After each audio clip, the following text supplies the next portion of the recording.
বিএনপির পররাষ্ট্রমন্ত্রী বানানোর লোক আছিল না, ভাড়ায় চালিত একজন পররাষ্ট্রমন্ত্রী নিচ্ছে।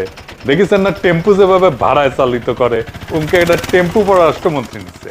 এটাই নাকি বিএনপির সবচেয়ে স্মার্ট পররাষ্ট্রমন্ত্রী। তারেক রহমানের মাস্টার স্ট্রোক। সে কি করেছে? ইরানে আমেরিকা হামলা করেছে, ইরানের সর্বোচ্চ ধর্মীয় নেতা খামেনিকে তার পরিবার সহ মাইরা ফেলাইছে আমেরিকার ইসরায়েল বোমা মেরা। আর বিবৃতি দিছে কি? কোন শোক জানানো নাই, উল্লেখই নাই যে ওনারে মাইরা ফেলা হয়েছে।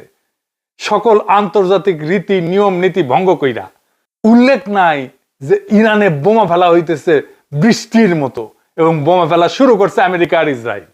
ফুন্দের আলো রুটি যাইয়া বয়ান দেয়, তাদের নাকি বিদেশিরা কয় আর লজ্জায় নাকি মাথা কাটা যায়। শুনেন। প্রথম আলো এবং ডেইলি স্টারের উপরে আক্রমণ, এবং এই ধরনের আক্রমণ আমরা আগে দেখিনি।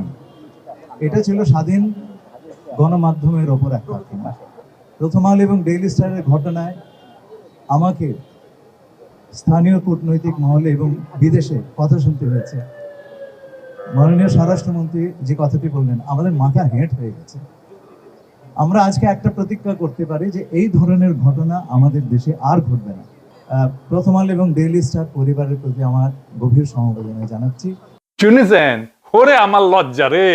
হাসিনা যেমন মেট্রো রেল আর বিটিভি পুরানিয়া ক্যান্ডে নাটক করেছিল,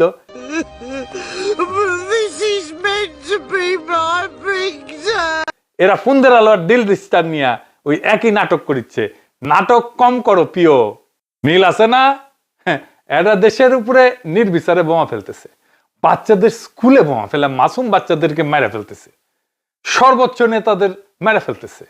তার উপরে বোমা মারা শুরু করছে আমেরিকার ইসরায়েল। আর বাংলাদেশের পররাষ্ট্র মন্ত্রণালয় বিবৃতি দেয়, তাদের এইসবের কোনো উল্লেখ নাই, এমনকি নিহত নেতার জন্য কোনো শোক নাই।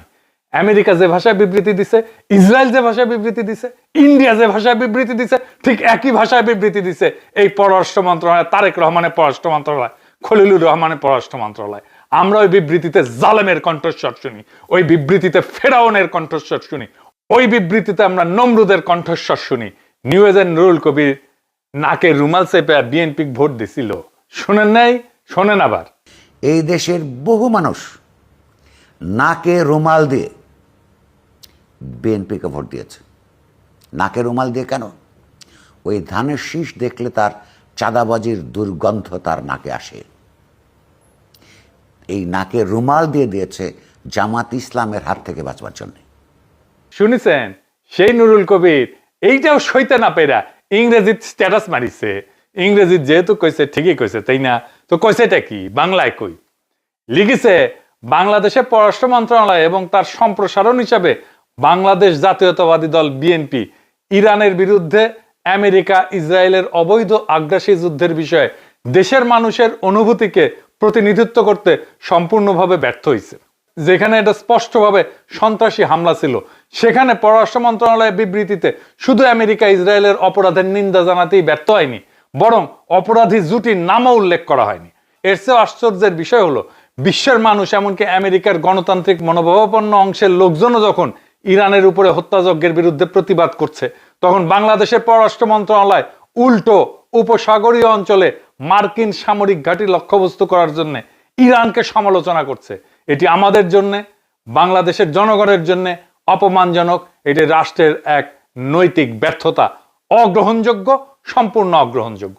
খুবই ভালো লিখেছেন উনি, ওনারা ধন্যবাদ।